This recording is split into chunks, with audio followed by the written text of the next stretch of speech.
I earlier said tournaments were terrible. Let me take that back. I have a negative.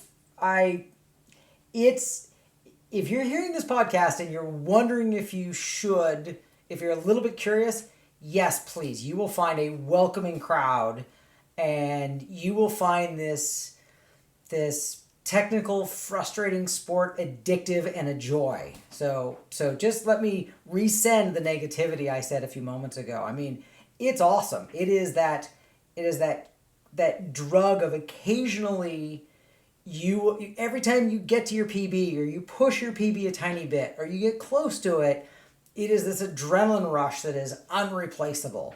And that's what brings people back.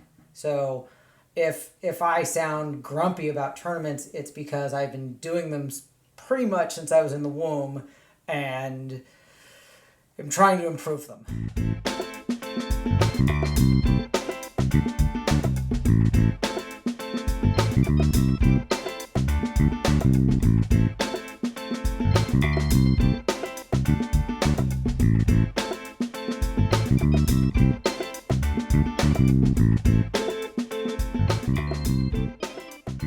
Hello, and welcome back, or welcome to the Waterski Podcast.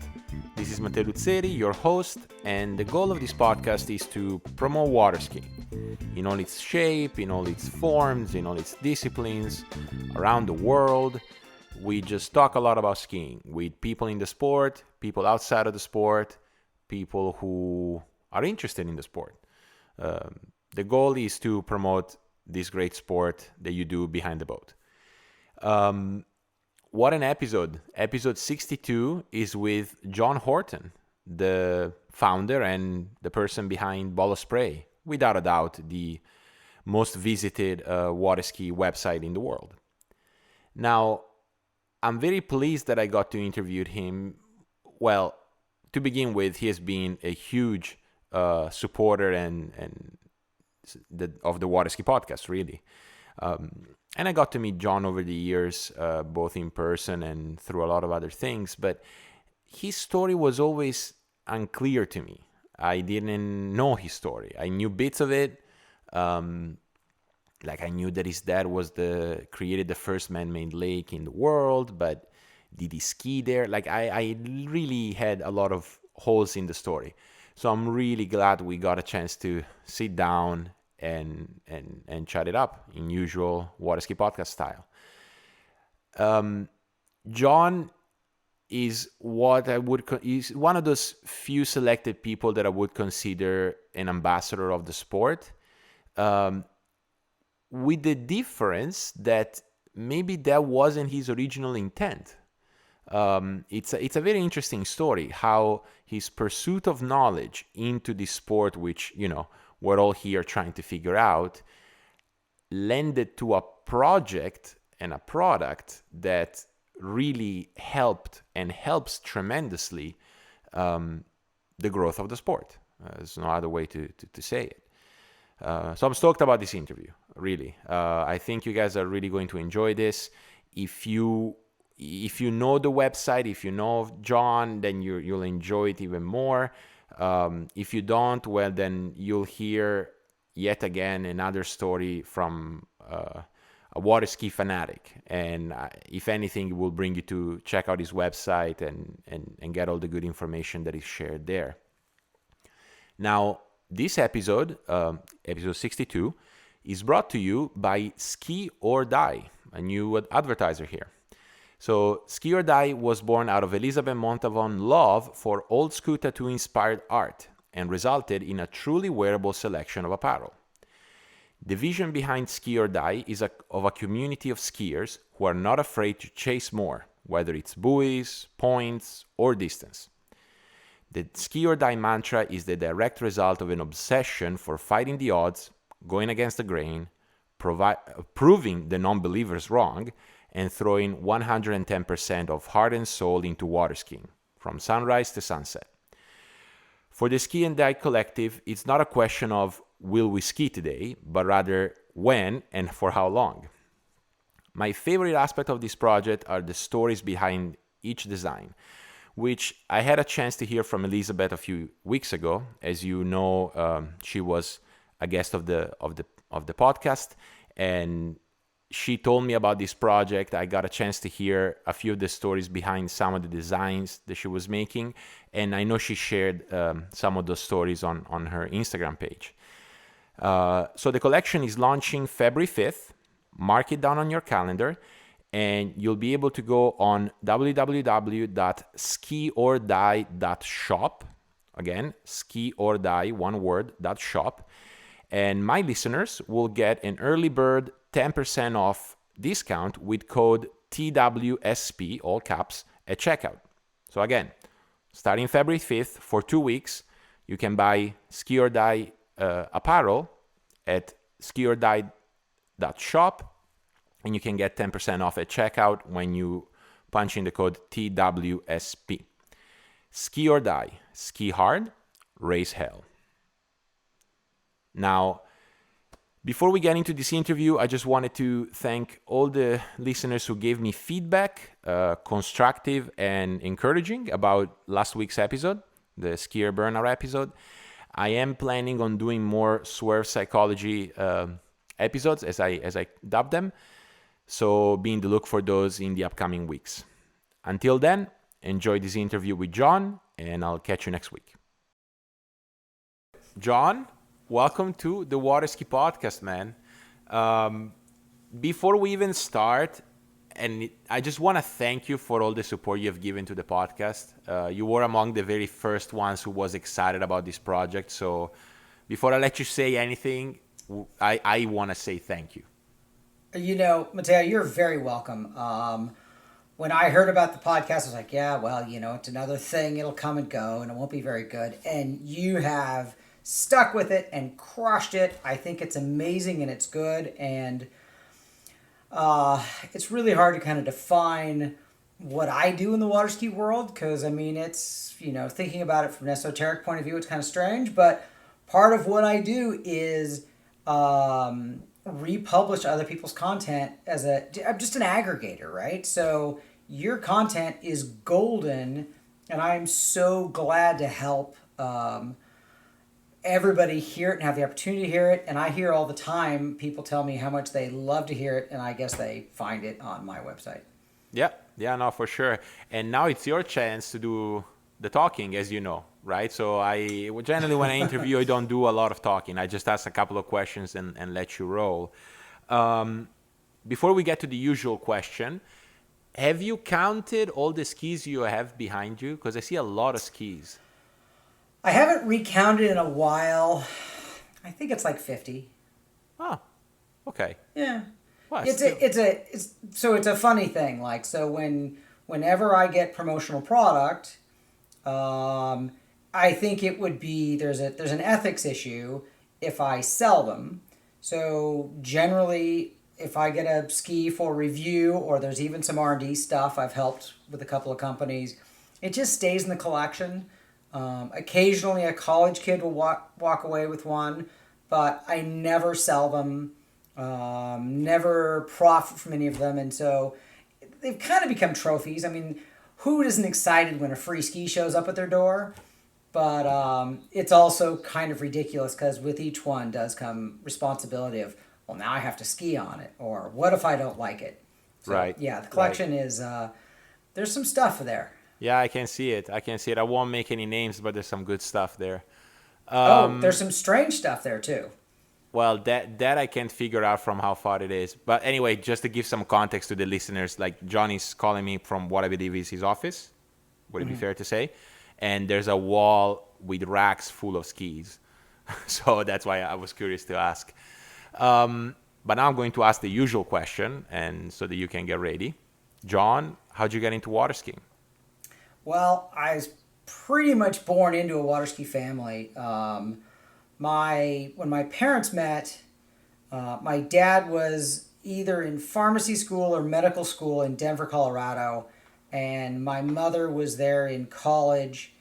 And the story goes that he was working on the ramp, and he yelled ashore for somebody to bring him a hammer, and she put it in her bikini and swam it out to him, and that's how they met. So that was in the in the 1950s. And so after my dad got out of the military and got his medical license, he moved to California to start a medical practice.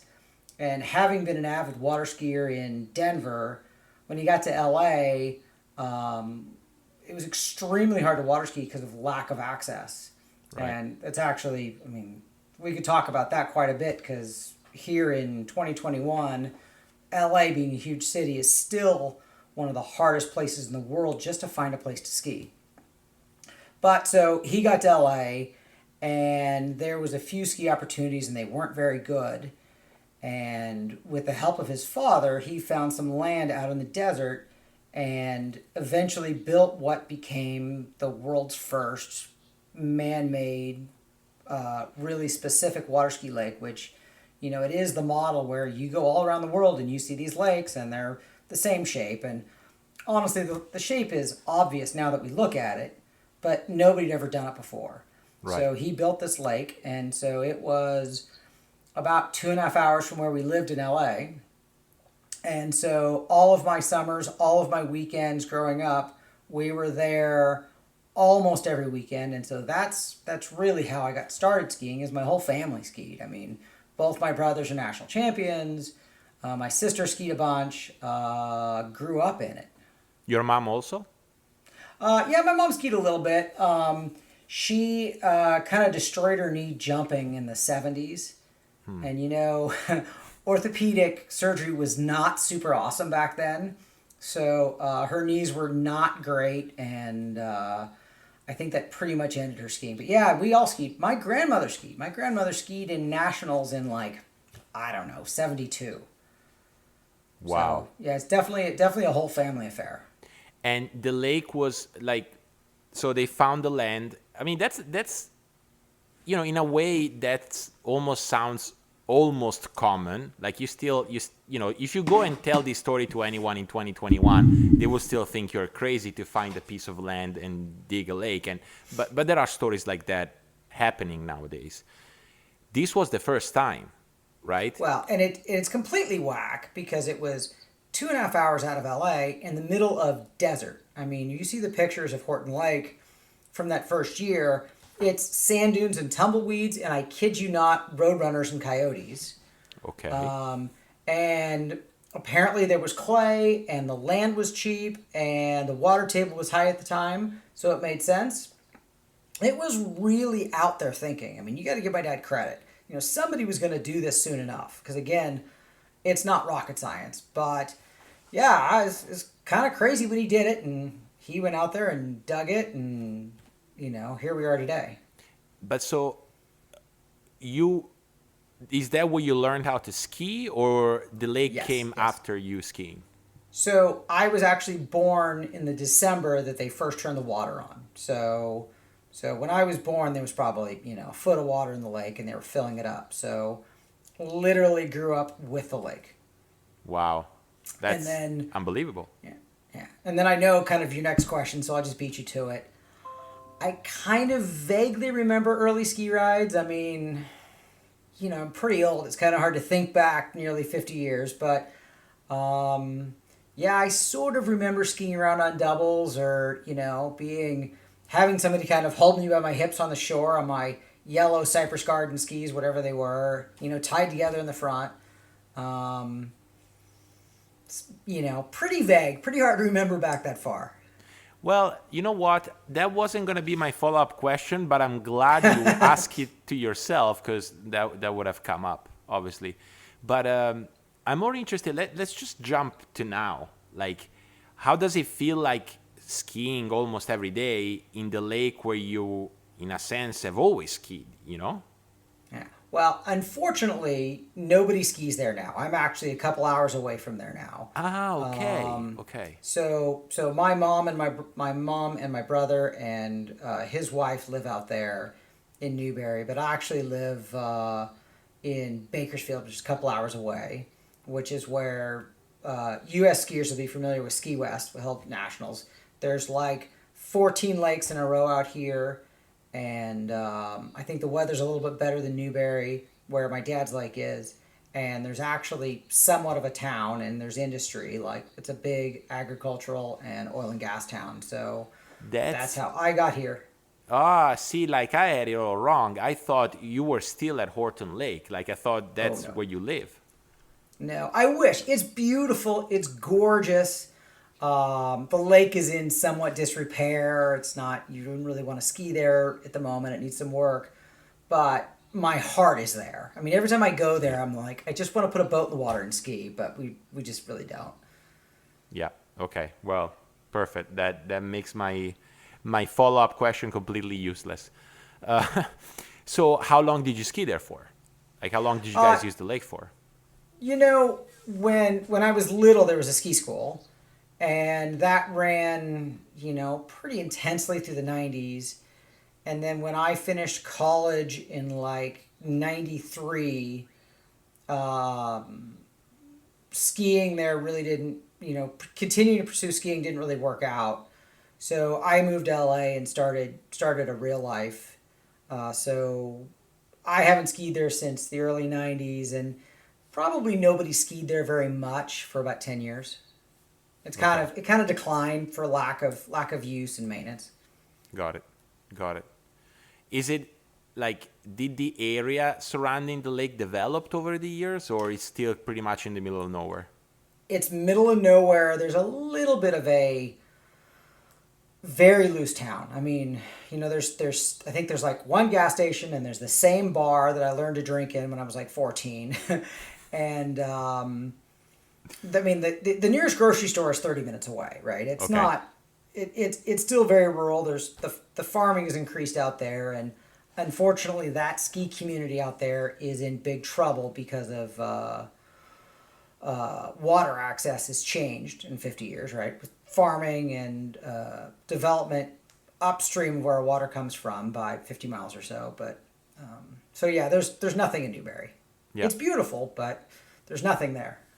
Got it. Yeah, and to me, I've only been back in Europe for less than a year, but like just to think that you have to drive 30 minutes to get to a grocery store. I mean, I know there's a lot of America like that. It's just so foreign to me, But Well, where I live now is the same way. It's 30 minutes to drop my little girl off at school this morning, and 30 minutes to the grocery store. oh, okay, so But not I that live on a much. ski lake, so But you do rock live on. on a ski lake, yeah. That's Right. that's also true. That's also true. All right, so let's step back. We went way too far ahead. All right, so you don't super remember your first few sets. What are your first clear memories of skiing? Was it already competing, or? I remember a little bit being really little and going over the jump and like being really nervous about, landing and skiing away. The the other memory that just kind of barely sticks with me, but I think is kind of funny, is I remember being, I don't know how young, but quite young, and being on the starting dock and being frustrated that I was in the same division as Carl Roberge, who was, 8, 10 years older, and being like kind of indignant that, Right. there's Carl, whose family at the time lived in San Diego and skied tournaments out in Newberry with us, being kind of indignant that I was in Carl's division. Yeah, I can That see that. that that kind of sticks with me. Are you guys similar in age, or? No, he's 8 or 10 years older. Ah, okay. Okay. Right. But I mean, little kid on the dock, and there's Carl, and he's like, I don't know, I was running 22 miles an hour, and he was running whatever he was at the time. So, Yeah, short line. right, yeah, probably. And we're talking about like outboard hydrodyne boats, and not just hand timing, but I mean, Lord knows what the equipment was, right? I mean, we were fresh out of wood skis into fiberglass at that point. Yeah. Like very, very ancient times almost in terms of equipment and. Yeah, Yeah. very much, very much. All right. And so competing, like, were you? I'm gonna ask it directly because I want to hear your answer. Were you any good growing up skiing? Like you were competitive? You felt you were a good skier? I have really conflicted feelings about that. Like, I it it's a funny question. Like, do I think I'm a great athlete? Nah, I think I've skied a lot to get to the level I was at. I mean, I cracked top 50 in the world standings in overall and jump, and probably if I skied more L tournaments, I would have done that in tricks also. But I think part of what's led me to where I am today is I always saw that is that I was always peripherally around people who are much better skiers than I am, and I think that's kind of an interesting perspective. It's there's always somebody to learn from. There's always somebody better. So no, I wasn't a great skier, but unfortunately, or from my perspective, I was often the best skier on the lake. And if you're the best skier on the lake, I think you're very disadvantaged to getting to be a better skier than you are. Very well said. Very well said. Not easy. Not easy. And Right. I think it's one of the reasons why you see in things like skiing, but not just in skiing. You see it in a lot of the freestyle sports and in a lot of other sports too, where the elite of the sport sort of clumps into one area of the world, right? Right. And I think part of it, I mean, certainly there's money involved, there's conditions, weather, whatever. But I think part of it is also like, you know, being surrounded by those that are going to push you in a way. And if you are the best skier at the lake, it's really hard.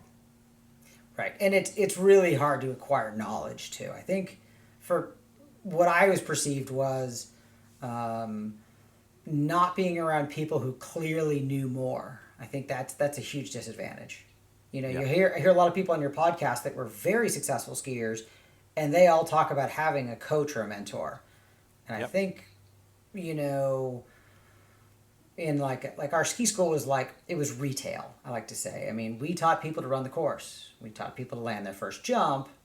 There were some instances where we had some probably pretty good coaches around, but not at the time in my career when I needed it, right? Not when I was a teenager. Yeah, yeah. And I bet it must have been hard in a way also to justify going and search for it, because in a way you're like, well, every summer and every weekend I have access to perfect water.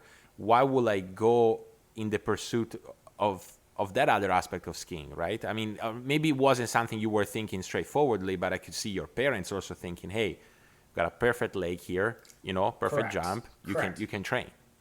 Yeah, why would they send me to Jack Travers or to Jay Bennett when they have, you know, perfect? Yeah, exactly.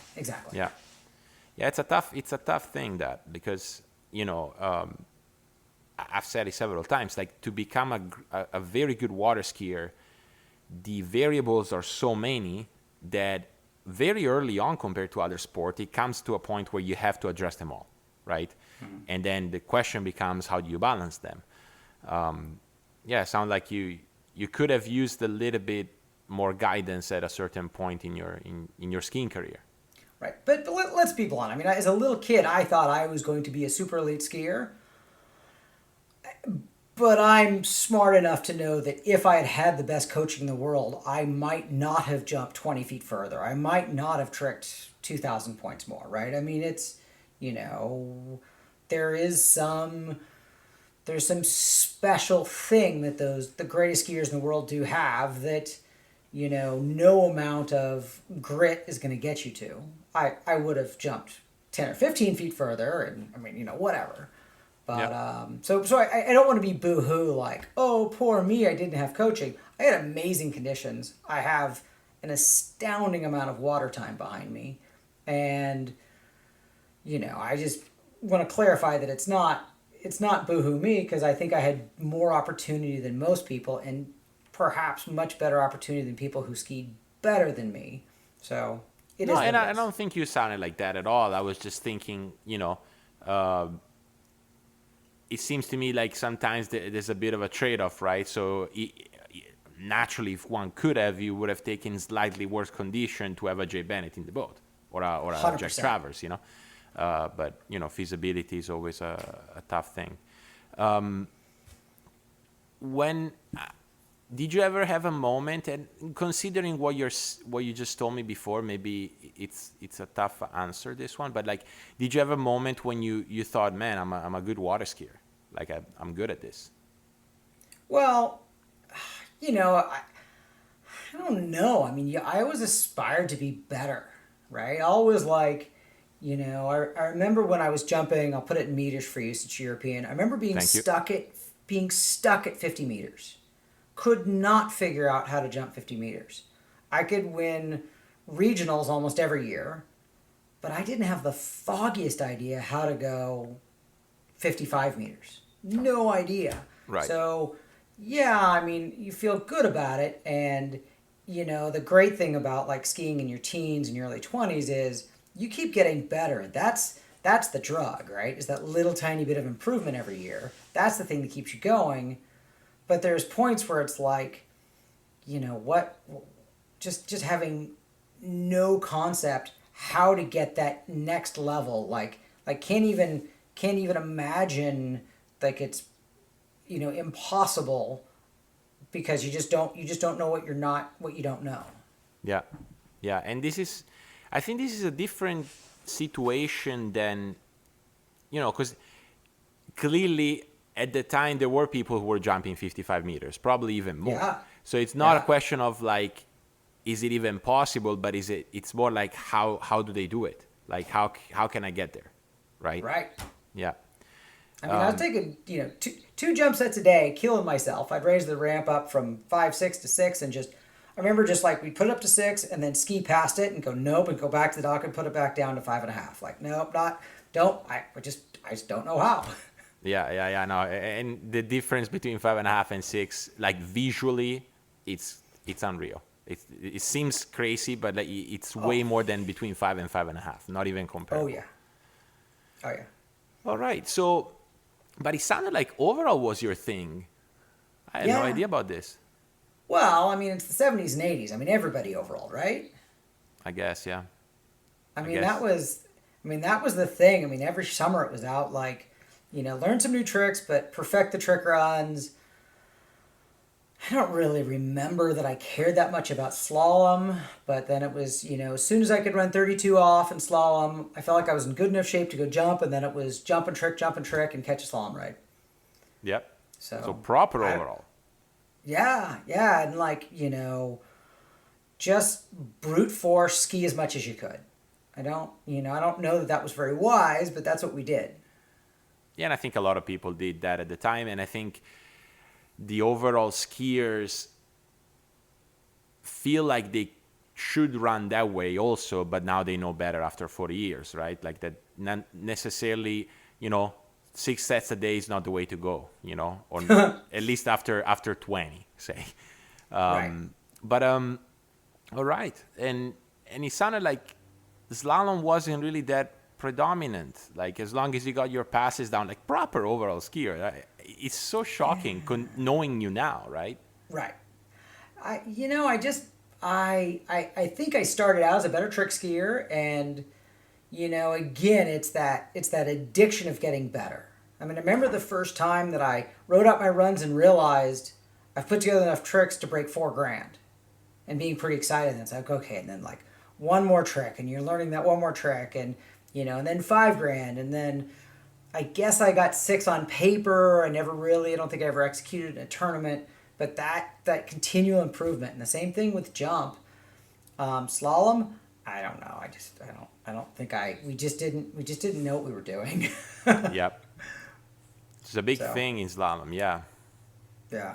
knowing what you're doing. And so when did that shift? Was it after college? So during college, were you still like full on overall skier pursuing all three? Ah, okay. Right. So I skied, and the dream was always to win overall at nationals, which never happened. But so what happened was I got hurt I was 5 years in college, so it's kind of fuzzy, but roughly my last year skiing full time for Monroe, I hurt my knee. And then got hurt again the year after college, and so I just kind of like walked away. But in college, it was kind of jump. It was kind of jump got to be better, because that's the first time I really had access to people that knew more than me. It's one of my key moments is skiing with especially JD Wiswall. Oh, wow. You Yeah. know, So and I this kind of leads to I think what I've done now with the website, but that's a longer story. But skiing with JD was the first time somebody who had spent all this time with Jack Travers was suddenly in the boat and my friend, and suddenly, I was jumping so much further and with so much more confidence because I suddenly had this coaching. I was suddenly nowhere near the best skier on the lake, and so I thrived, right? I mean, I was learning stuff quickly. And, I should just, I know this is kind of a backtrack, but to give kudos to, there's a guy named Mark Weston that nobody's ever heard of who was on the Mexican world team. And I remember being in the boat with him once in tricks. And I swear he taught me 1,000 points in tricks in like one set. Just by And it's watching. that, well, he was just, no, he was coaching me and He was writing for you. Okay. Right, he was writing for me, and the point was, and I think where I'm going is, having that coaching, having somebody with the knowledge and be able to put the knowledge into words made this huge difference. Yeah. And in kind of a circuitous sort of way, I think that led me to where the website is today. I know I just jumped forward like 40 steps in your interview, but it's these key moments in my life in skiing where I was completely devoid of the knowledge, trying to figure out why I couldn't do this stuff. And somebody came through and gave me this nugget of information, and it changed my whole outlook, my whole performance capability. And I assume we'll get to this later, but when I really started the website, it was about a search for knowledge. It was about looking for people who could give me those aha moments and then broaden out what I was capable of, or, help me understand what was going on in the water. Well, listen, I think any of the listeners who happen to, be on your website, like for the, be frequent viewers of your website, would have already gotten all these nuggets already that were leading into the website, namely, searching for knowledge, the importance of knowledge. So yeah, don't rush too much. I want to stay with college, because you obviously went to the school that I didn't particularly like when I went to college. So how'd you get to Monroe? So a little background, a little funny bit. So the first ever collegiate national championships was in 79, 78, 79, whatever. My brother was at UCSD. Okay. And they went, and the first tournament was at Monroe, and they won. So that's only interesting because 9 years later, I was a freshman at Monroe, and we lost. So Monroe had won every nationals between the time the two Horton boys were involved, which, but I don't know. I finished high school and took a year and traveled the world a little bit. Wasn't necessarily the best 6 months or so of my life, and then taught ski school and thought, well, what do I do now? And thought about going to Rollins, and ended up at Monroe, and it was a good thing. It was a good time, and skiing wise, we skied a lot, and it was just a great environment. Again, being surrounded by people who were at least at my level or mostly above, and just pushing and achieving. And I think for me, that actually outshined some of the collegiate skiing experiences, just the ability to train with people that were passionate and knew more than I did. Yeah, I can see that, especially considering your background, because it seems that whilst you might have been the best skier on Horton Lake, there was some movement at Horton Lake, right? Like you had, there were people coming in for ski school, like there were people. And I think that for you, the fact that you had a chance to be around people wasn't necessarily the main thing. It was you were around people that knew what they were talking about and could, right, share it with you. Yeah. So now I can see how that was probably even more important than the whole collegiate, skiing experience. But how about college? Like, what did you study? What did you go for? I ended up with a degree in photojournalism, which is I was really kind of going for a marketing degree, but they canceled it like my junior year. Okay. Kind of was always kind of headed in this marketing. I mean, we didn't know what social media was now, but I look back on college classes like, there's a lot of lessons from those classes way back then that influence what I do on ball spray today. Interesting. Interesting. And well, it is a jump from marketing to photojournalism, Ah, but also well, not, yeah, you know? yeah. I mean, I had taken every photography class they offered because I was interested in it. Just like, and this is funny, just like I had taken every ceramics class because it was just a good pastime. So, Okay. I do have a minor in ceramics. Ooh, interesting. Do you still use it? I would love to actually. I've got a wheel in my garage, but I don't have a kiln. But someday I will set up a pottery shop again. It's a just who cares if you actually make stuff? It's the process of making stuff that's like it's therapy, right? It would Yeah. just empty your mind and relax you, and it's like Circular meditation. motion. Yeah, yeah, yeah. I can see that. I Yeah, can see that. Interesting. take all the stress out of your life. Boom. And so, like, what was your I think, particularly going to the Monroe, Alabamas, Lafayette's, like to these type of schools for skiing, you have different types of skiers, right? You have the ones that are going to be the 4.0s, but they still want to ski. You have the ones that are sort of into skiing when they get there, and by the end of the 4 years, there are more students, and they, sadly, might not really ski that much anymore. They are the ones that come in and they're like, I'm here for skiing, man, and I'm doing skiing. What was your take? I was a terrible student, not All right. proud of it. I, Okay. if old me could sit down with young me, there would be some conversations. But I skied a lot. Okay. And I don't want to advocate college partying, but, It's part of it. we may have made jello shots with Everclear. I don't know. Okay. Okay. Well, I mean, that's part of it. I think that's Right. also part of the collegiate experience, right? Um, all right. So, I'm assuming you got out of Monroe as a better skier than you were before you got there. Oh, yeah. Oh, yeah. Especially jump. And again, let me say it again. JD Wiswall. I Yep. don't know. I don't know exactly who influenced him, but that there was a one summer, one of my last summers, where I just stayed in school and skied with JD, and I never really jumped that far in a tournament to prove it, but definitely left there with some new skills. Nice. It Was he was already jumping awesome. 200, like in the 200s at the time? No, no, no. JD. I don't know if he ever. I don't know what happened to JD's distances after we left. No, he'd been on and off a couple of injuries, and he wasn't jumping much. But he just kind of stayed and boat drove, and coached for me that summer, Uh huh. and it was awesome. It was awesome. Okay.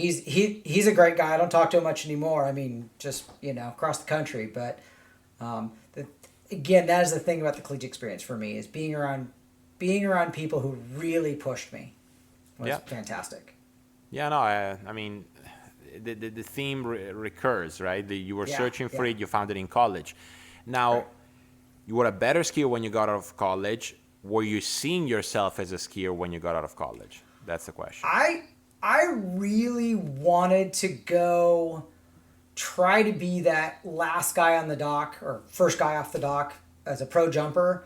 But when I got back to California, the training opportunity didn't exist, and so I just kind of walked away from it. And so And you walked yeah, I you really walked wanted to go away to from. Florida and ski. Okay, okay, got it. Yeah, yeah, Yeah. yeah. It just And so just the opportunity. Yeah, just no opportunity. and so you got back. Okay, so you got back to California. No opportunity to ski or to jump.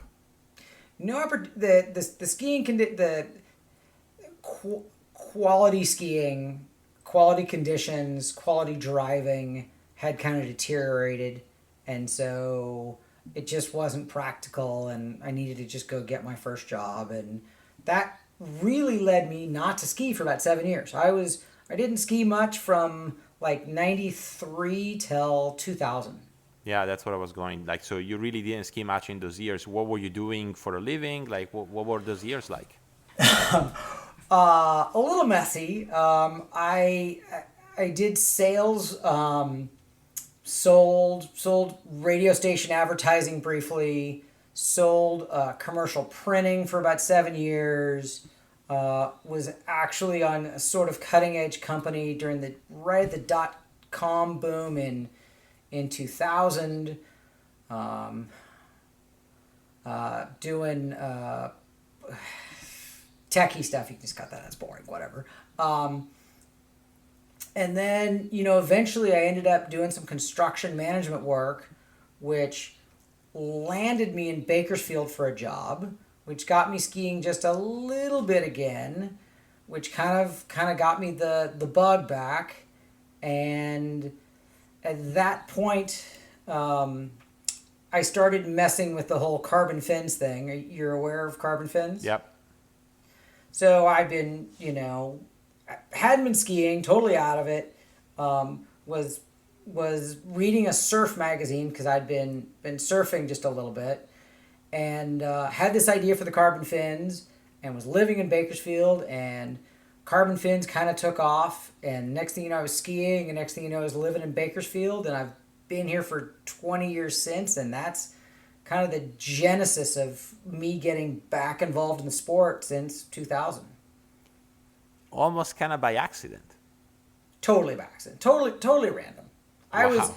I was kind of done with skiing. I just really didn't want to ski unless I had, quality conditions and quality people to ski with, because it was just too frustrating to do it, halfway. Interesting. And that's interesting that was your requirement, given that you were coming from Moreau, which, I mean, I'm not trying to diss or anything, but the bayou can be a brutal site to ski, like it could be nice, but it could also be really hard. No, I mean, yeah, the conditions sucked, but I mean, you always had people in the boat that, they were in the same situation you were in, and you'd wait for the rollers, and, maybe that's why we didn't, I mean, I don't know if I would have slalom more if it had been better slalom conditions. But, at least everybody was focused on it and serious about it. When I came back from college, the training opportunity at my parents' lake was, unfortunately, there was nobody that had the chops to drive anymore there. And the lake had become increasingly rolly. And I don't mean to disrespect my mom and dad. It just wasn't, the ski school had become increasingly retail. And yeah, which has its consequences, like the shore doesn't need to be perfectly 20 degrees if you're pulling like first timers, Correct, exactly. Stuff like that. I get it. Yeah. And so in those 7 years where you were away from the sport, like, were you missing it? Were you like, was it something you sort of like compartmentalized and said, okay, that was me, now not anymore? Like, oh, yes, I desperately missed being able to ski at a high level, but it just wasn't, there's no, you couldn't get upset about something you couldn't have. So I'd go out and I rode my trick ski quite a bit and played around, and since when I left college, everybody was doing one flip. So in some of those years, I just go to my parents' lake and just go beat myself up on the trick ski trying to learn other flips, which none of which I can do anymore. Unfortunately. Got it. All right. So you get to Bakersfield, you get to ski a little bit. Tell us more a little about this carbon fins idea you had.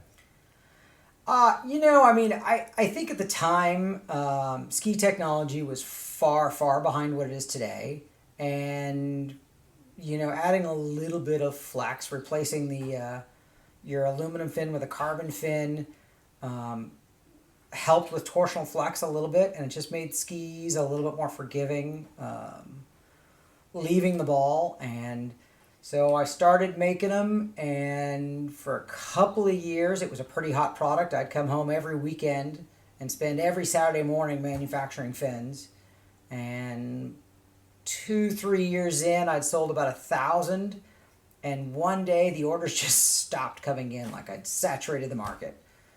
So, Okay. What? and you know, funny me, I thought I was going to leverage it into like multiple businesses. Like I'd started working on a hard shell binding product, and I don't know, I had some other ideas. And of course, all of it, you know, when the whole thing was done, I was holding a credit card bill because, of course, every dollar I made, I invested 10 more trying to do more. And Of course. it's a good lesson, right? It's one of those things where the product was a success. I lost a bunch of money, but you know, all these years later, those lessons have paid off. I mean, you know, the 10 grand I may have lost, it's fine. I got it. So you're telling me that you couldn't apply the Amazon model to water skiing, continue to lose No. major money for 15 years, and then eventually maybe you'll make some profit? No, I mean, good for all of us. I think probably largely thanks to Dave Good. Skis got to be all carbon, and that first product, I don't think it applied. Uh-huh. I think it worked really good. I mean, you know, there's a couple of brands that were like secretly recommending the product to their customers, and it was doing well. But I think, you know, as design evolved, I don't exactly know what changed or how it changed, but I don't feel a need to take a carbon fin and put it on my ski and go ski on it today. I don't think it's necessarily better. Interesting. So maybe But I mean, what was forgiving about the carbon fin maybe was sort of like compensated by improvement in ski design? Is that what you're saying? yeah, I think that as skis evolved from PU core to PVC core, which for the folks out there is we went to a higher quality, lighter, more precise core material, and skis became all carbon. The factories just had more control over flex and longitudinal flex, and I think that the carbon fins were just compensating for something sloppy in the the earlier designs that were more fiberglass. Yeah, and possibly I say, imprecise. I say that, but the skis that were the most popular with carbon fins were the early D3s and like the HO Monzas, both of which pretty high manufacturing spec. So I don't know. Yeah. Well, it'd be interesting to hear from some of those skiers that used to use them. Right. Well, I think your old friend Keith Albritton was a customer. Oh, yeah, You ought to I've ask him. seen some of those. I've seen some of those at Lake 38, yeah. Yeah, yeah. All right. Hey, what do you say we take a break, and when we come back, we start talking a little bit about bottle spray? Great. Sweet. All right, this is where John and I took a little break. In fairness to me, we were 9 hours apart. We still are 9 hours apart. So I needed to make myself some black tea and continue to be efficient in my questions. Taking the chance here to remind you that the Waterski podcast is brought to you also by the Flowpoint Method.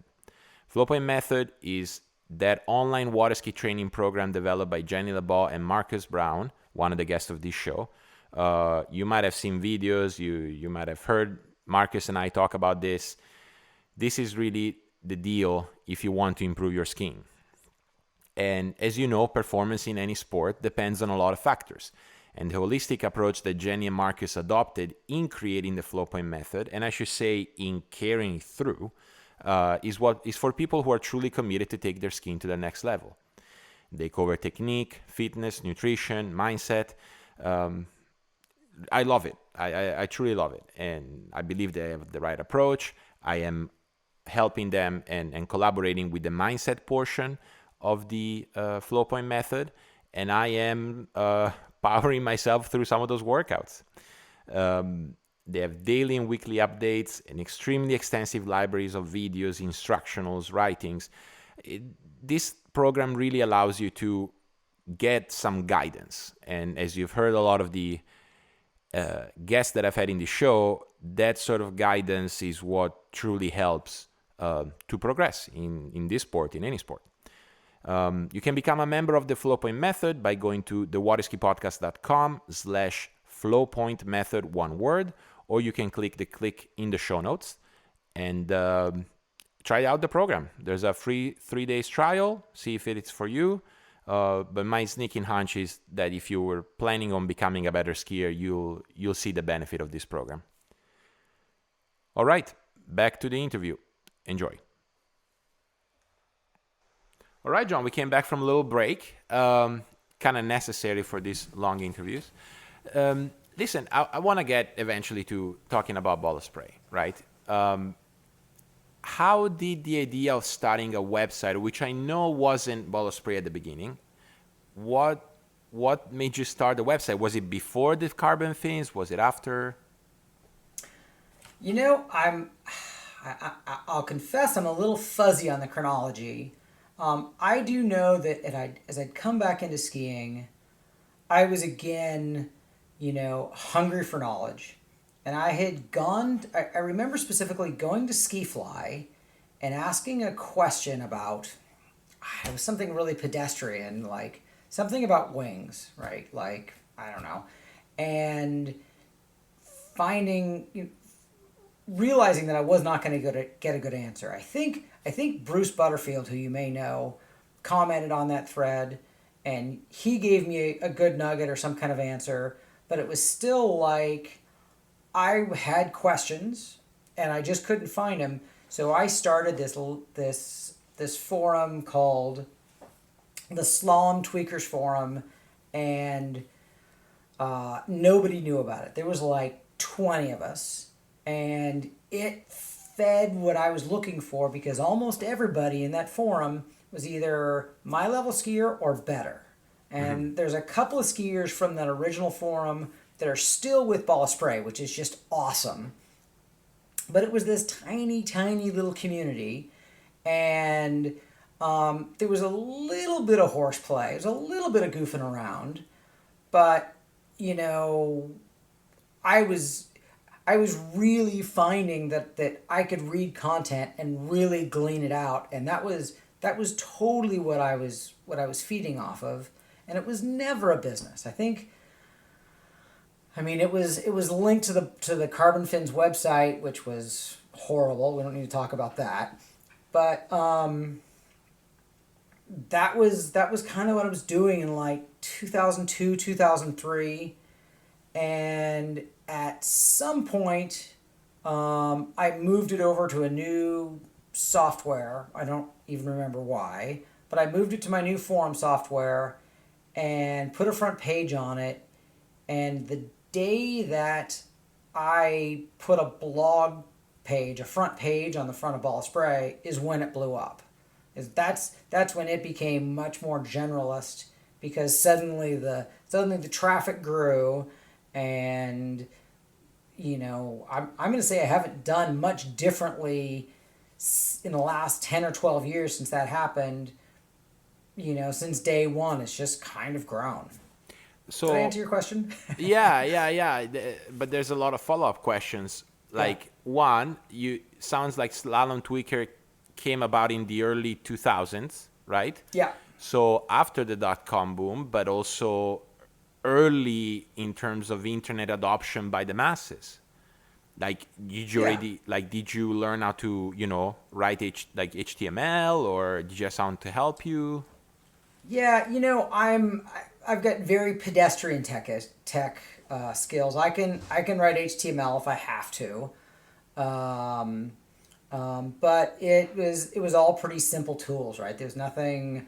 I didn't build. I didn't code the site myself. Okay. I had worked previously at a tech company, and I see myself as moderately techie. If you leave me with spreadsheets for a couple of days, I'll be fully entertained trying to figure something out, right? Okay. But no, I didn't. Yeah, so I did it all myself, but I didn't write it all myself. If that answers the question. Yeah, it does.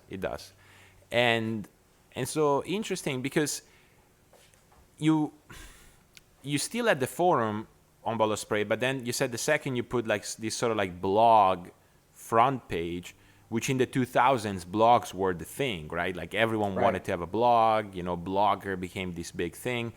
Mm-hmm. That's when you generated a lot of traffic. And the question is why? Why do you think that happened?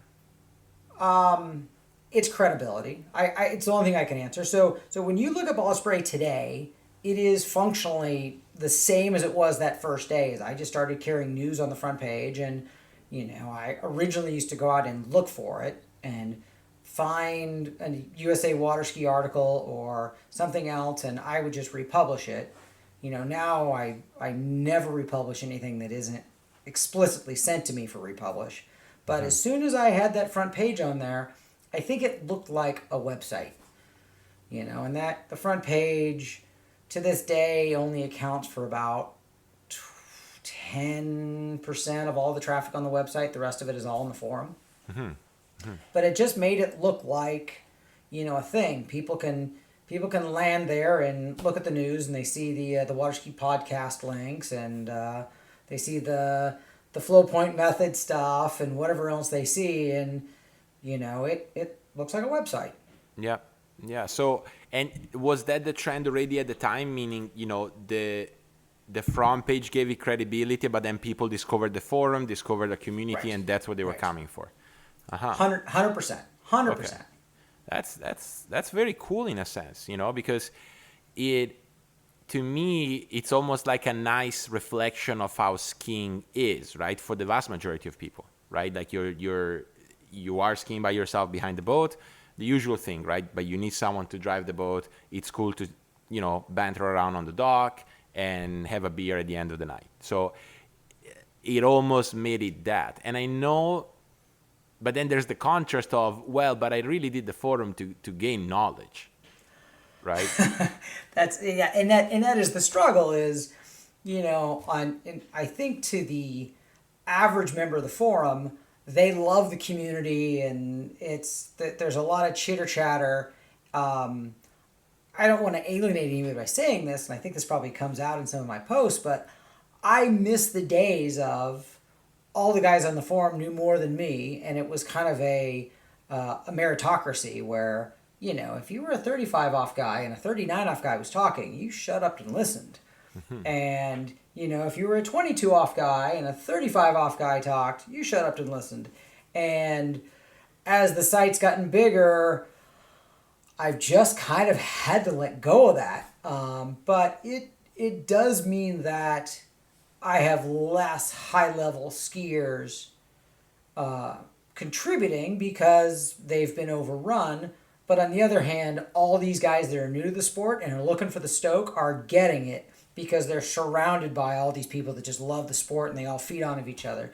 So, for me personally, it's a little bit like, but I think as a whole for the sport, it's a positive. Yeah, no, so I just made all my readers angry just right there. Yeah, but like in defense of your readers, I would say that to me that's obviously a massive achievement, right? Like, I mean, when sometimes you publish some of your figures, I'm like, damn, there's that much people, like, not just on Bolo Spray, there's that much people interested about skiing. That's insane, right? So to me, you achieved something great, but also I would reflect back to you that possibly your knowledge base now is so high that it's hard for you to find someone that you can get knowledge from. Yeah, well, the secret is because of the website, I've built relationships with so many really amazing people. I mean, maybe I knew them before, but my relationship with them is bigger because of the website. So when I'm perplexed, I can call Trent or Matt Brown or Adam Cord and say, hey, look at this video of me. And, I have that very elite privilege because, as I like to say, I'm the most famous mediocre skier in the world. Wow. Yeah, well, I don't know. I mean, it is a title. Yeah, I mean, that's me. I mean, I have my notoriety versus my ball count. I think it's true. Well, possibly, yeah. And so what I'm curious to hear from you, because, obviously you've been running this website for a long time. What are some of the trends you noticed over the years? And it could be technical, it could be how the sport is perceived, what people enjoy. Like what have you noticed in 17 years, 18 years? You know, I mean, I don't, you know, that's a hard question. I'm not really sure how to answer that. I mean, there's definitely things in the sport that concern me, right? Okay. But I mean, that's kind of, you know, the industry or the business side of it or the boat side of it. Um,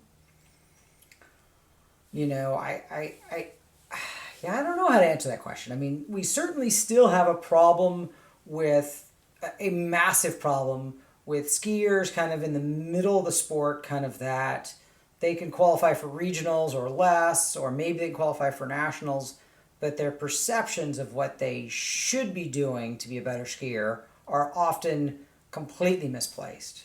That's that's sort of inescapable, Mm-hmm. and you know it's like playing whack-a-mole. I mean, I sort of try to um, help with that, but I think it's painful. Those people that never make it to Florida to get coaching.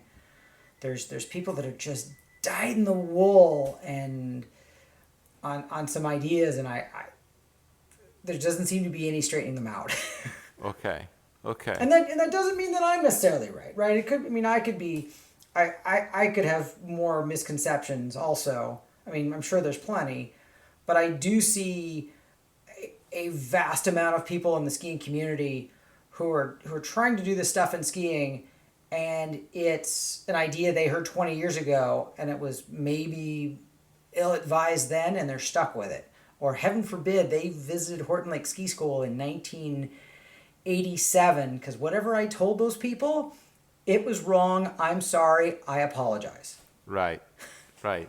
But it's interesting that you say, I mean, you mentioned a fairly specific level. So, like people that run the course, maybe they can even run 3 or 4 passes, but they sort of either whether to lack of coaching or knowledge, they just sort of get stuck on some ideas and don't really progress. Right, for sure, 100%. And you know, you know, our dear friend Marcus, he was so drastically misunderstood, you know, in the early 2000s when the new school thing happened, or the West Coast thing, whatever you want to call it. Um, I remember being the guy that was stoked because I was so compressed on my gait that my butt hit the rooster tail. And I thought, yeah, I finally got it. And you know, it's not Marcus's fault, right? I mean, that just got away from him. But those kinds of misconceptions, it's I think they run so deep in the sport. Yeah, like yeah, I would agree with that. You just have misconceptions or some ideas about how skiing should be that then you just get stuck with and you don't want to let it go because probably you tried to achieve it for 3 years and you think that's the right idea. And it's got to be frustrating in a way because now more than ever, knowledge about good skiing is available, right? I mean, take what I said with a grain of salt. Like everyone has his own ideas or her own ideas, but if you want to learn what people at a high level think about skiing technique, say, now you can. It's not that hard to find, thanks primarily through your website, but also other means. And yet you seem to say that's sort of like being stubborn with certain old-fashioned skis ideas hasn't changed. I think so. I think so. And you know, I'm sure it's the same in mountain biking and ping pong and badminton that, you know, people have some old school methodologies they just can't break themselves of. Yeah, yeah. Like my you know my uncle told me to do this, and that's the way to go, or something like that. Yeah, Right. yeah, Right. yeah, Yeah. Never ends. yeah. Okay. Anything else that you've noticed, like over the Trends, years? I don't know trends. I'm not really sure I've thought about it. I mean, I definitely see that as the audience grows on the website that I have more people that don't ski tournaments. I mean I'm conflicted about that because I'm an advocate of competitive skiing, so I'm glad to have those people and have them have the stoke. On the other hand, it breaks my heart. I mean, it breaks my heart that they're not in skiing, but it also fires me up that there's that many people who are involved in the sport that nobody knows about. I mean, you look at participation numbers, especially here in the United States, and they're down so badly in tournaments. But I look at my audience growth, and I really only measure page views because that's the one statistic I trust from Google, and I'm growing year over year over year over year. And when you look at tournament participation declining and my audience growing, that's really bad for the organization. But that tells me that water skiing is in a much healthier state than people think it is. So, you're looking for trends. I see growth. Yeah, yeah, and I see it too. It's just a matter of like defining what we specifically mean about growth, right? If it is more people at tournaments? That's a very valid metric, but it could also be like skis being sold, right? Or man-made sites per country in the last 10 years, or something like that. Like you can look at growth in so many different ways, but it is an interesting trend, right? And I would defend, like, by now, anyone who skis water ski tournaments probably access your websites with different frequency, like with different degree of frequency, but they know about your website. They go and visit it. So probably it's funny. I try not. It's a funny thing for me.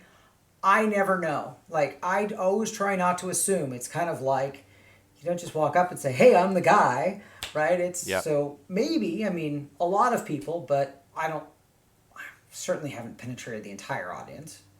No, for sure. But it seems to me that growth you're having is, as you said, is a lot of it is determined by an audience you weren't not necessarily aware of, but certainly you weren't thinking of how big it was. Right.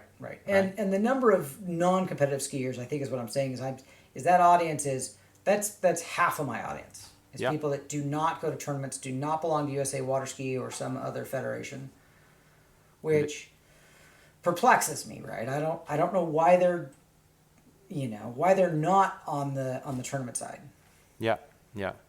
Well, I don't know. I mean, I don't know about you, but like you think back, or like ski tournaments can be a little scary, no?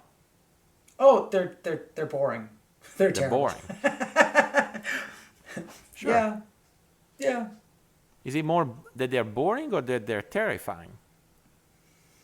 I think for somebody new, it's probably terrifying. I agree. I agree. There's that thing of like you can't make a mistake, Right. And I mean, I don't know that we want to wander off into, state of the sport, how do we fix things, but how do you make tournaments interesting? I don't know. Yeah. I don't know. I do know that I'm maybe going to hold a second ball spray cash prize this year on the East Coast. And the people organizing it want it to be big and want it to be fun. And so my message to all my tournament friends out there, you can turn your tournament format on its head, do something creative, and make the weekend more entertaining. And that's one of the things. I don't know if you heard the episode I did with Jeff, but he was talking about that tournament up in the Midwest where you basically ski handicap, and he says like he has to say no to a lot of people that want to enter because it fills up super quickly. So there are a lot of formats that can be explored. Right. It doesn't matter what you do as long as it matters, but the point is it doesn't have to be the same old thing. Let's make this sport fun. We practice months on end, then we show up at a tournament. It doesn't have to be this miserable, sterile environment, grumpy. It can be, we can find some way to make it fun. Yeah. We can make it appealing. Yeah. Any ideas? Well, I mean, I like my format where, everybody has a chance to make money. Everybody has a chance at the $1,500 first prize. And it takes people a while to get their head around the format, but on the Sunday morning, 16 people with the highest scores go into a head-to-head group, and that's always fun, except for the person in 16th because they got screwed basically. Right. But then everybody else that's left, usually 24 or 30 remaining skiers, have a one shot at a handicap, and the first place in both groups gets $1,500. So I think it's a fun format, and it's grown and been successful, and we fill it up every year in Sacramento. And so why the East Coast this time around? We're adding an East Coast, Oh, you're so adding an East Coast. adding East Coast. We tried East Coast years ago, and people didn't get it right. They didn't. People did not want to pay $200+ for a 3 round slalom tournament. And as I try to explain to everybody, it's like a $50 buy-in, or excuse me, a $50 entry fee, and a $150 bet. Right? I mean, Right. don't think of it as a $200 entry fee. It's we take almost every penny of the entry fee and give it back in prize money. We're just trying to give some people some butterfly nerves in their stomach and make this thing fun, make it interesting. And because there's some money in it, we will attract a few higher end skiers that'll show up. I mean, we've had a couple of pros, and we do goofy stuff like boat speed doesn't matter. So 32 miles an hour, 34 miles an hour, 36 miles an hour is all scored the same. So we've had head to head pairings like Manon and Nick Parsons, Oh, which was right. awesome. Right. And even better was Manon and Cole Jacopuzzi. I think she beat him, as I remember. I mean, it's kind of some fun stuff. Right. And you'll end up with like, over 65 guys winning the event because they're at 32 miles an hour, right? It's a kind of a crazy mix. And again, there's money on the line. Maybe it's not the most innovative format ever, but it's different and it's fun. I just wish tournament organizers would spend some time trying to figure out how to make their events more interesting.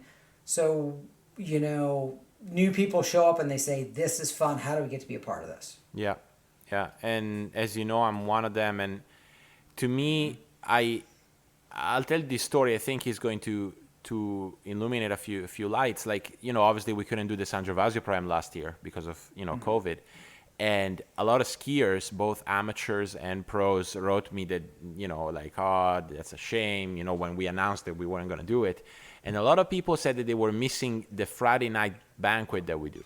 That was the thing that they missed about the tournament, which in a way it upset me. I'm like, well, you don't miss the Right. skiing, like, the head-to-head, and said, no, it's the environment, and I think it's also that effort of adding things up, right? Like could be not necessarily anything, but like things that make people feel welcomed, and they have a chance to watch the action, and they feel like they are treated well, they're welcomed when they show up, like things like that I think are crucial in any sport, and also water skiing.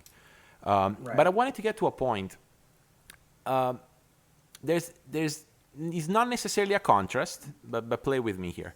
Like on one hand, you're interested in thinking of different formats, get out of the norm, like let's try to make this thing more appealing.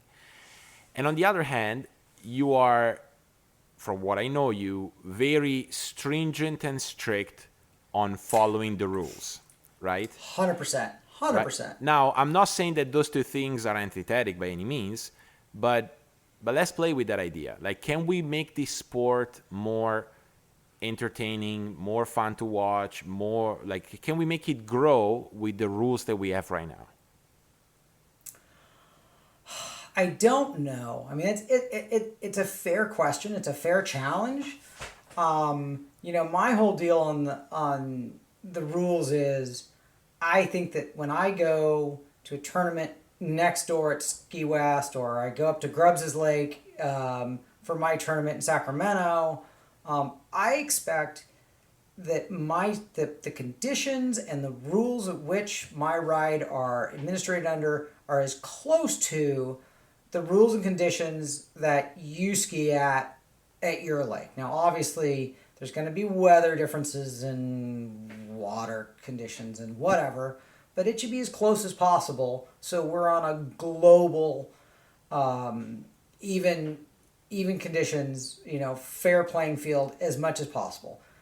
Clearly, it's not all the same, but that to me is a big deal, because we, unfortunately, are in a state where we all judge ourselves on ranking lists of one sort or another.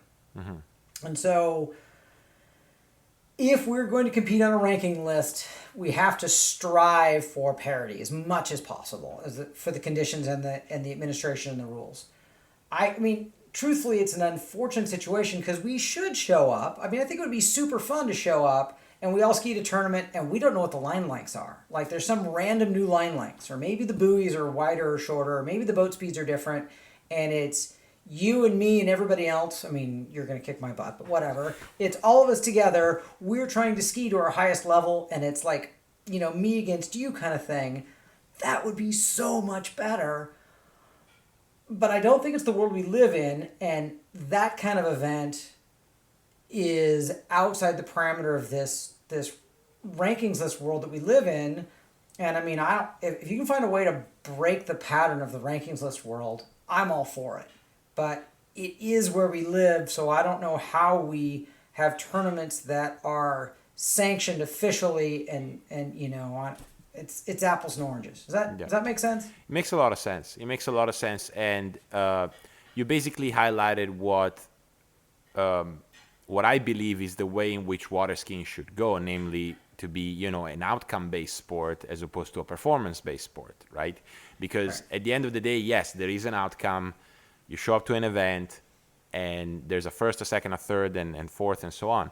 But for the vast majority of water ski events that happen worldwide, that unfortunately doesn't matter nearly as much as how many buoys you run and how short of a rope it was. And it's all fine to think, okay, let's aggregate all these pro tournaments, make a tour, there's some points, we can make it to where it's fully outcome based, and I think that's the way to go. But that's just still like a small percentage of tournaments, right? It doesn't. So at the elite end, I think that's a whole different conversation. On the pro tournaments, yes, it should be pure outcome based there, or some flavor of that. But pro skiers don't buy boats, they don't buy skis, and they don't spend a lot of time reading ball spray.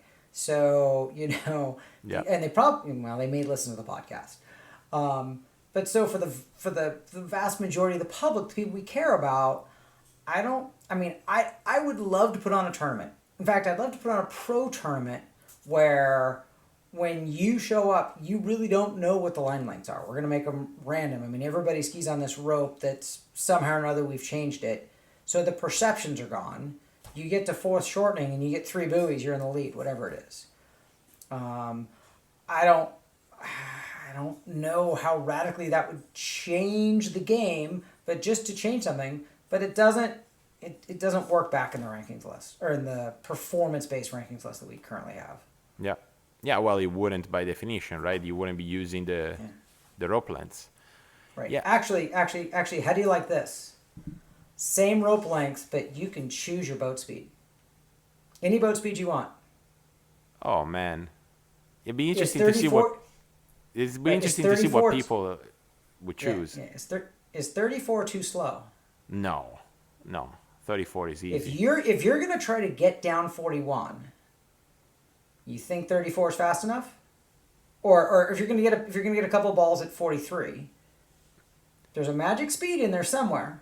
Yeah, it's a game. I mean, at 41, 34 is pretty sweet. Let me tell you that. Right. Okay. But at 32, it's starting to get weird, right? Well, at 32 off. 32 miles an hour. Oh, 32 miles per hour. Probably that's too slow. Yeah. Right. Probably. So there's a game. There's a perfect. I don't know. No, but I like the way you think. There's a random squirrel, yeah. I like the way you think. Or the whole Parks idea that then Freddie played around with a lot of starting doing the gates, the course, the symmetric course, right? Yeah, I don't know. There's some good ideas out there, but I'm always fought in between do we have enough entertainment value within the current rules we have to give a product that people want to watch? And I want to say yes, but I don't know. I don't know because I've never seen anything radically different, right? Well, and I mean, it's challenging. You think about crazy ideas. how are you going to fund enough prize money to get the best skiers in the world to show up to try something completely wacky? You would have to be in Florida where it'd be cheap for them to show up and decide to try it. Yeah. And I mean, it's still gonna be a hard sell. For sure. Unless, yeah. But then again, like I might not be getting my history right, but I believe that the head-to-head wasn't for a long time a format approved by the IWWF. But then it was introduced in the Pro Tour, and then people loved it, and then IWWF added that as like a potential format. Right. So maybe there is something like that. I don't know. Right. I don't know. I mean, does it? The question is are we trying to make the event more fun for the skiers? I mean, some gamesmanship, increase some nerves and what have you. Or are we trying to make the event more entertaining? I mean, can't give enough props to the water ski broadcast company and those guys, but they're doing an amazing job at broadcasting slalom skiing. Yep. But it's still slalom skiing. I don't, is there a better mousetrap there? I don't know. But see, that's just you being an overaller, then that hasn't left you, like, oh, it's just slalom skiing, Like, I was an overall skier too, but damn, slalom is fun to watch, especially nowadays, No, I will watch slalom all day long, especially again when the broadcast company guys do it. But I mean, is the goal? People think that webcast is going to save the sport. Is the goal to have non-skiers watch these webcasts and they're so entertaining that then they go find their local pro shop or boat dealership and buy a ski and a boat and go and do the sport? Or are they just playing to me? Because obviously I'm going to be thrilled to watch it. They could do not as good a job and I would still be thrilled to watch it. Which, So if we're talking about the whole sport as a whole, and again, it comes back to, are we, I hate to say this, none of my readers are going to hear it, but is this activity going to sell more boats and skis and ropes and vests or not? Yeah. Because if we're just marketing to ourselves, And that's I think that's where the gray area is, right? Like, I wonder if a well-produced webcast or an easy access way of showing slalom skiing or water skiing in general would convince that 50% of your website that does ski but has never entered a tournament possibly consider it, right? Because then that would be huge, right? If that 50%, only 50% of that would partake in some tournaments, man, the numbers of, say, USA Water Ski would jack up the roof, I don't know that it helps tournament skiing, but the ski companies are mighty happy to see that 50% of my audience watching those webcasts, because I mean, it's firing people up. I mean, right. It's let me be crystal clear. It is fantastic. It is a super positive thing for the sport. I don't want anybody to read that wrong. But is it bringing? It doesn't. I don't think it brings anybody who's not already kind of interested. Yeah. And the question becomes, like, how do we get those people that like ski at the parents' cabin, but like, if they only were to be exposed to that, would they watch it? My sense is probably yes, because I mean, let's face it, like, let's take the WSL as an example. I would bet you that there's so many 3 times a year surfers that watch some of that WSL webcasting, just because they can relate. Oh, they surf, I surf, Right. Although obviously they're not by any stretch of the imagination doing the same thing. And it would be the same in a sense with skiing. So I think to me that's what I'm most interested in. And honestly, not to bring it to the podcast, but like, even the podcast, when I receive emails or stuff like that, the ones that excite me the most are exactly that population that somewhat ski, they know how to ski, but they don't know tournaments. They wouldn't even know how to start to look for one, or they haven't even thought of them as being able to run tournaments. Like, I have so many people, man, that come to ski school and they can run 2 or 3 passes. Like they run 2 speeds and they do some buoys in the third one. They think they might not be ready for tournaments. And then you have to go and explain to them, like, no, listen, you're perfect, man. Like, if you could, you're perfect to ski a tournament, you know? I meet people that can run 35 off and don't think they're good enough to ski tournaments. Oh, yeah, there's also those. The heck? And Yeah. I earlier said tournaments were terrible. Let me take that back. I have a negative. It's if you're hearing this podcast and you're wondering if you're a little bit curious, yes, please. You will find a welcoming crowd, and you will find this technical, frustrating sport addictive and a joy. So just let me resend the negativity I said a few moments ago. I mean, it's awesome. It is that drug of occasionally every time you get to your PB or you push your PB a tiny bit or you get close to it, it is this adrenaline rush that is unreplaceable. And that's what brings people back. So if I sound grumpy about tournaments, it's because I've been doing them pretty much since I was in the womb, and I'm trying to improve them. Yeah. I think the message was clear. When did bottle spray turn from a passion to a job? So my daughter was born 6.5 years ago. And at the time, I was doing consulting in the petroleum industry, just doing construction management, tech work, whatever. And my wife really wanted to go back to her career, and my consulting gig in petroleum ended, and we kind of were like, "What are we going to do?" And she was like, "I'm going back to work. You're staying home." So financially, that's when the difference happened, is when it became, okay, I have to make money at this now. I have to sell some advertising. That's when it changed, and I'm super lucky. I've been able to stay home with my little girl almost continuously now. She's just started first grade again full time, so I'm home alone to talk to you today. But that's kind of the transition. Otherwise, before that, it just kind of grew. But it was work. It was like go to the office until 5 o'clock, come home, eat dinner, go in my office, work on the website, and it wasn't.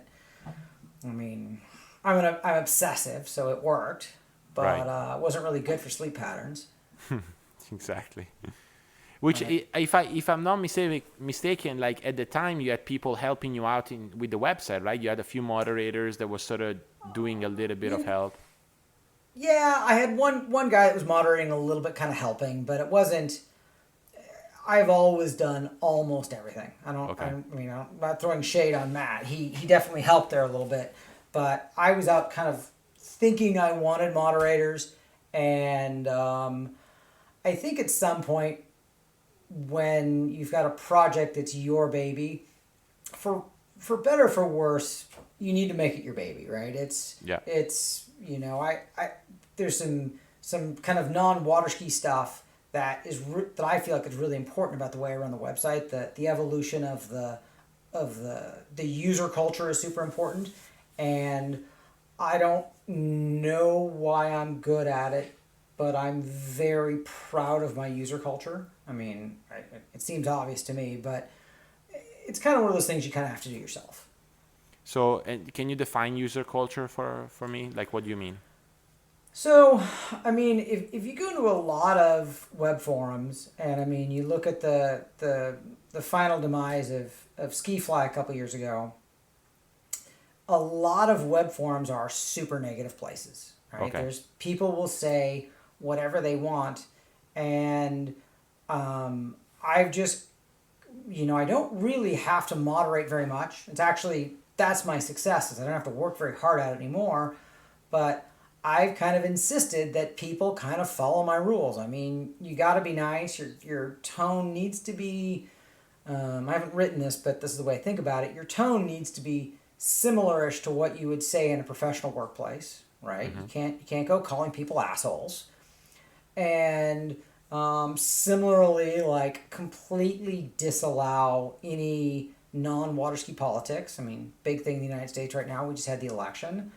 There's no way that a community full of water skiers can have a conversation in the middle of it that's kind of political, where a large percentage of the people are not calling the other large group of people a bunch of assholes. Right, Right? I mean, right. there's no way for it not to be overwhelmingly divisive. Almost like a And corollary of the second rule, right? right, and you just can't. So, by being really firm about this year after year after year, we weeded out a handful of people who maybe they're incredibly nice in person, but they're just been difficult in the forum environment. And with the thousands of people that visit every day, there's extremely little ugliness. Everybody's trying to be helpful. Sometimes people give some pretty bad advice, but it is what it is. But the user culture is friendly and it's helpful, and that's something that I've put probably more effort into than anybody can see. Yeah, no, I can see that. Like, judging from, the way the forum goes, that's certainly the case. You have people asking the most disparate questions, some of which you would think, like, how can you possibly not know this? But, Right. Nobody ever tells you that. They go, no, hey, this is where you find that thing. Like, go there, Right. or, yeah, this is how you do this. Simple. So, like, the willingness to help is very much at the user culture, I would say. Right. Right. And I'm super proud. Like there's a new user like in the last couple of weeks he's like 75 years old, but he hasn't skied since he was in his 20s, I'm guessing, but he skied nationals when he was 20s. And he is like peppering the forum with all kinds of questions, and the user base has been awesome to this guy and continue to answer his questions, and some of his questions seem like squirrel questions. They're kind of out in left field, but from his perspective, they're important. He wants to ski nationals next year, and yeah, the users have just been awesome to help kind of guide him down this path. It's So funny how, in a way, that sort of reflects, I would say, the very vast majority of ski lakes, right? I mean, I don't know about you, but like for me, when I see someone that has a ski shirt or says that has skied before, like I go insane, like I go, no yeah, way, that's great, come ski, Like I can give you an example. I was a guest in one of my former colleagues' class in university, like on Zoom. And, as soon as Zoom class is over, everyone checks out. And then there was this girl who said, hey, I was so stoked you were a guest because my dad helped found the Michigan State team, and he was a big-time show skier. He even skied at Cypress Gardens. And when she saw wow, that I basically lost my mind about this, I was like, she was so shocked. I'm like, no, that's skiing. Go tell your dad if he's not in the sport anymore. Like, skiing is still the same. People want other people to ski, right. you know? That's pretty cool. Yeah, I can see. I've always seen that sort of like parallel between the forum and like a general water ski lake where people want to help. Yeah, absolutely. All right. So, anything in store for Balla Spray in the near future? You thinking about new things? I get that question all the time, and in the past I've tried to like expand the offerings and do different stuff, and the reality is I think things run really well when I stay in my lane. I mean, Trent and I hopefully will get back on doing distance from center podcasts or webcasts here as soon as things get warm. Basically it's just keep that train going in the same direction and keep going. This year, like I said, maybe a second Ball Spray cash prize. But no, just kind of keep it on, keep it on. Um, you know, hope I can get my little girl addicted to skiing. That's the project for the year. How is that going? It's going good. I mean, last year she went from a skimmer to two skis to a trick ski with a jump fin on it, which I didn't think would work, but since it did work, I'm a genius. All right. and she's running the course at like 14 miles an hour on an old HO trick ski with a jump fin screwed onto the bottom. It was That's awesome. awesome. And then, now she's riding a Radar Vapor, and I think she run like 14 miles an hour last year. And, she tricks 90 points. Is that two side slides? 90 points? 80 points. Yeah, still 80 solid. points, whatever. Still Yeah, solid. for a 6-year-old, yeah, rock on. That's awesome. Yeah. So, it's the whole thing being a child of a skier and now being a parent of a skier. It's like, how do I not push my child, but how do I get her to love the sport that I love? It's like, oh crap, I know all the pitfalls, but how do I not fall in? Yeah, that's a tough question, right? And it's funny because I would say nowadays, more often than not, we know what works, but the balance of it, it's not easy. It's not easy at all. Yeah, I'll say this to the other parents with the same feeling. It's from my perspective, it's all about having other children around, and that's a challenge for me, but it's something that I'm super actively working on. Like, if you want your children to ski, they have to ski with other children. Yeah. Skiing with mom and dad, for most kids, is gonna suck.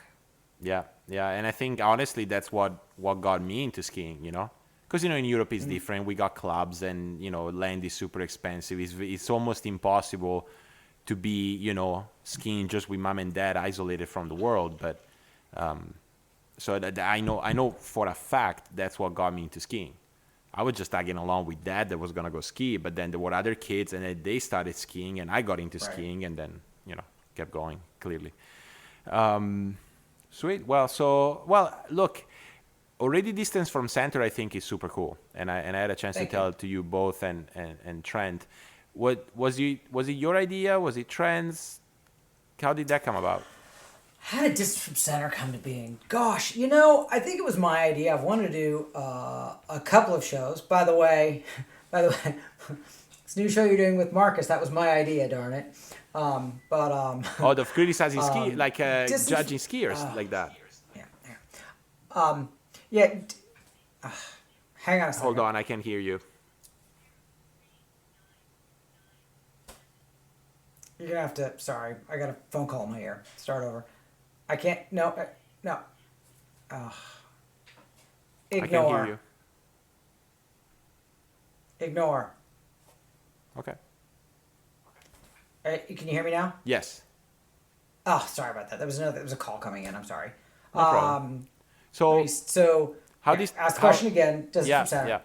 So I was curious. How did Distance from Center come about? Was it your idea? Was it Trent's? Trent and I had talked about a number of ideas, and I just kind of kept bouncing. It was my idea. I kept bouncing off him. He was excited about it. Not to make this the Trent show, but he used to be editor of Waterski Magazine. I know he really misses that outlet of being able to be an editorial voice in the sport. So it took us a while to kind of develop what we wanted to do and how we were going to film it, but it's been fun. And I probably don't always make friends, right? I mean, I like to think that we're pretty unfiltered editorial. But yeah, I'm proud of it. It's frustrating when the months go by when there's no news or we can't get some shows done. We'd love it to be more regular. But yeah, I hope your listeners listen to our show and my listeners listen to your show. Yeah, we'll do a, what do you call it, like a mutual plug-in, Okay. All right. Well, no, I think it's a really cool show. Like it's almost like, I know you don't watch sport news, but like almost like ESPN commentary of what happened that weekend, like it's pretty cool. Exactly. I like it. And that's the goal is to be really, really tight little nuggets of this is what happened and let people know, and to give our commentary. And the sport doesn't have any unfiltered news. There's no reporting. I mean, when we've seen things that kind of outraged us, we've spoken pretty freely. otherwise, I think, I mean, hopefully we create some accountability, not just some entertainment, right? Like, Right. I think that's part of one of my roles, and I didn't necessarily want to be this guy, but when stuff happens in the sport that's not okay, or it's cheating or it's bad judging or whatever, distance from center has become that outlet where we voice our opinions, and if we're in error, I think we'll go back and correct too.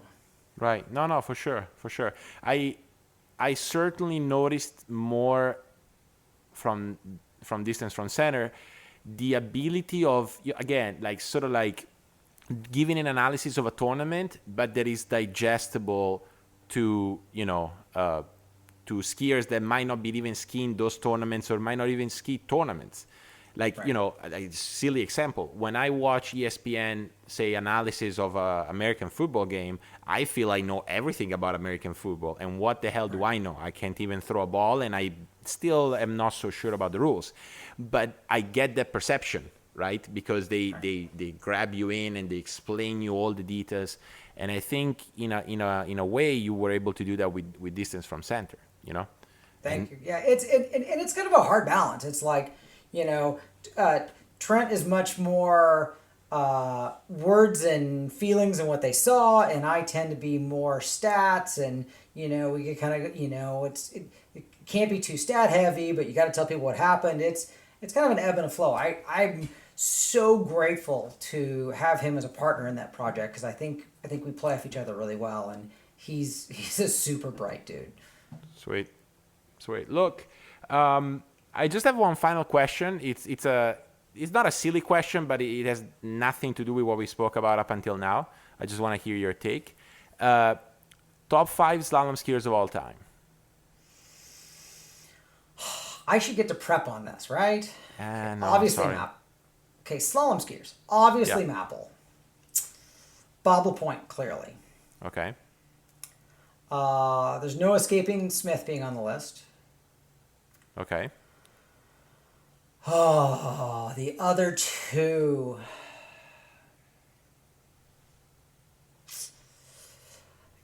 I'm stuck in the modern era, so I gotta go. I mean, I love Parrish. I mean, he's a funny human being, but when I tell people to go watch skiing, when I'm trying to coach people and it's not getting through, I'm like, look, go on YouTube, find Chris Parrish, Watch Chris Parrish Parrish. ski. Yep. Don't go watch Smith ski, right? His scores may be higher now, but go watch Parrish. And then for number 5, I mean, of all time, I mean, Asher's amazing. But I'm afraid my list is too modern era heavy.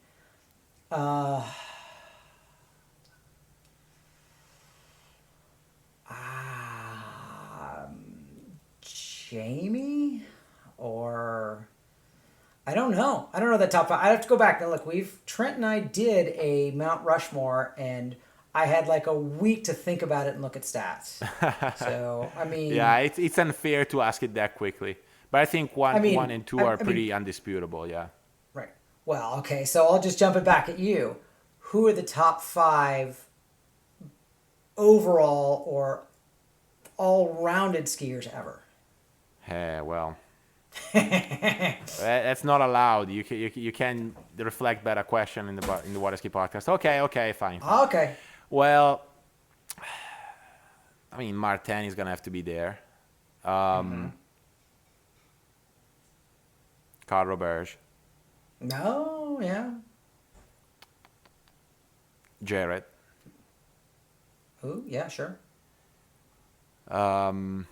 Obviously, things get a little fuzzy for me pre-late 80s, so I don't know much about before So you're then. gonna miss Brett. You're gonna miss Brett Wang.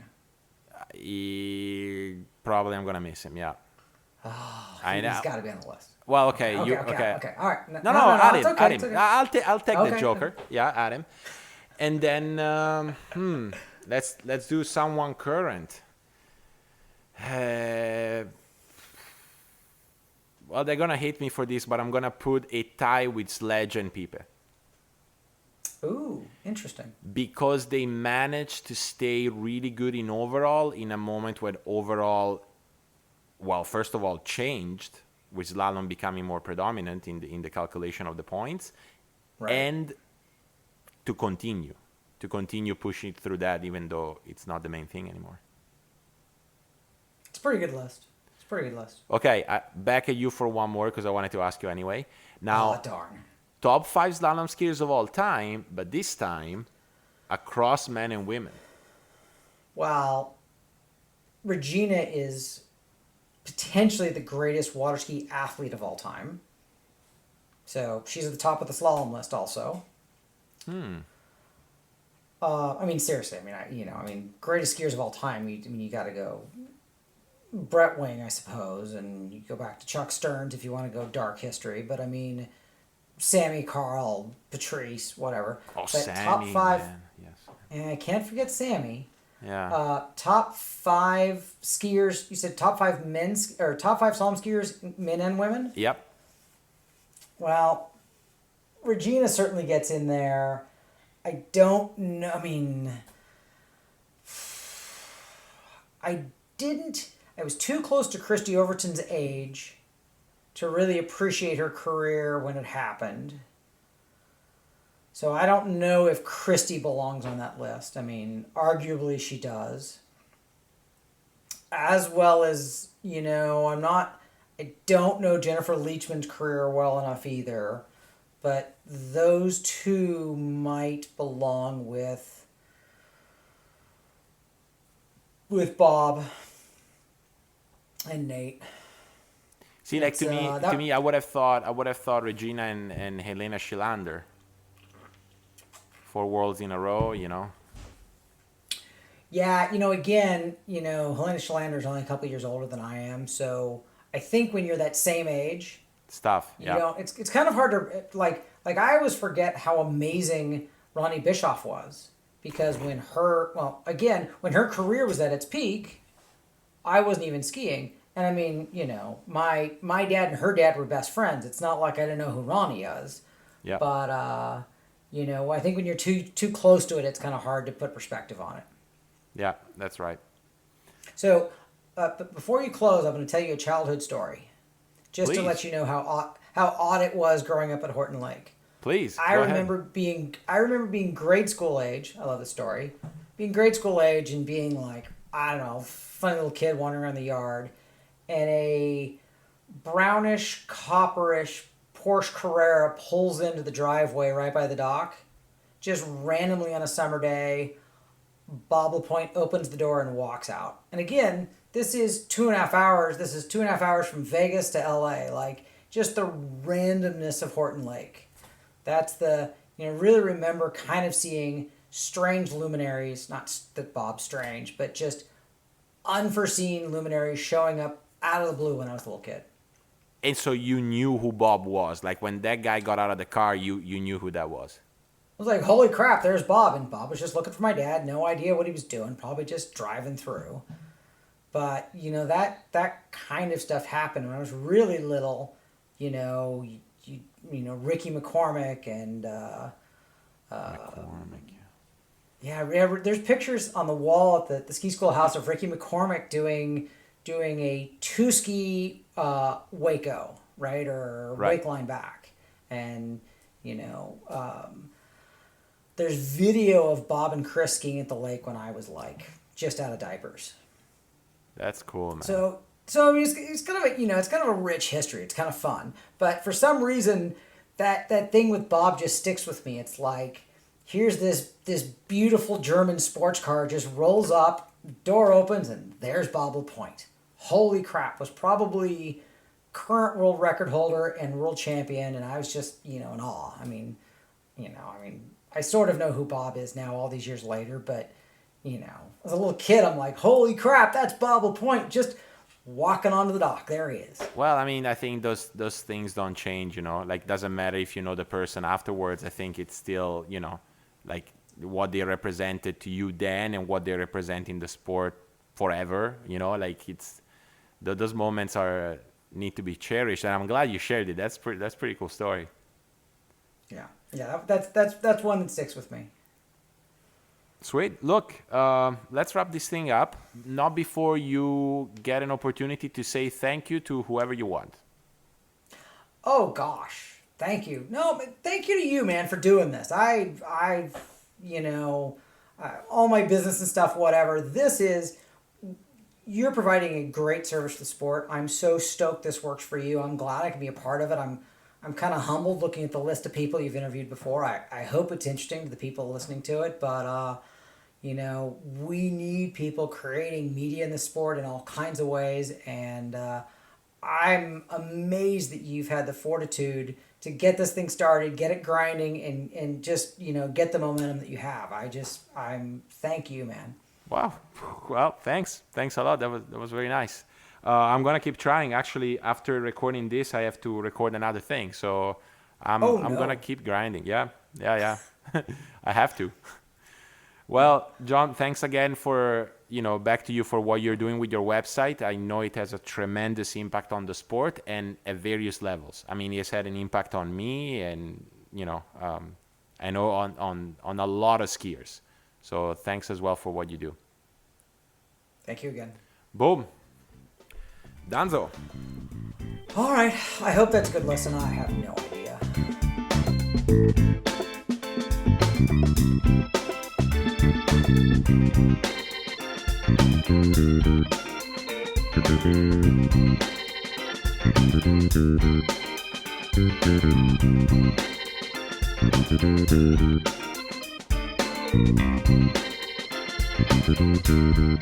Thank you.